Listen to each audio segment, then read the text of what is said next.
بسم اللہ الرحمن الرحیم۔ السلام علیکم۔ دینی مسائل میں خوش آمدید کہتا ہوں۔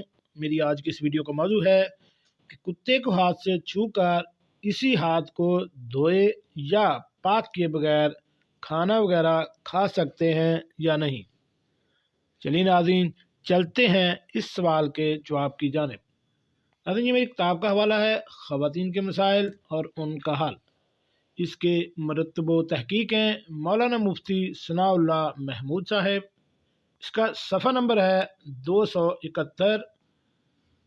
ناظرین، سوال یہ ہے کہ کتے کو ہاتھ سے چھو کر اسی ہاتھ سے کھانا کھا سکتے ہیں یا نہیں، اور کیا عرب میں کتے کی کھال کے ڈول بجائے جاتے تھے، اور کیا جہاں کتے کے بال گرتے ہیں وہاں رحمت کا فرشتہ نہیں آتا۔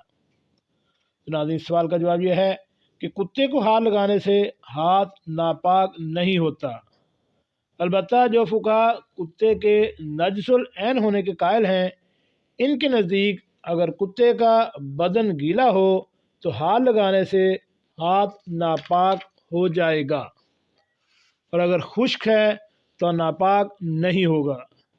بہرحال اس فعل سے اعتراض کرنا ہی بہتر ہے۔ اس طرح کتے کی کھال کو دباغت دے کر ڈول بنانا بھی درست ہے۔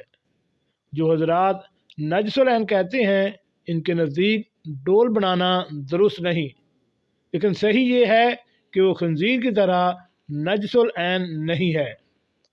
حدیث شریف میں ہے کہ رحمت کے فرشتے وہاں داخل نہیں ہوتے جہاں کتا یا تصویر ہو۔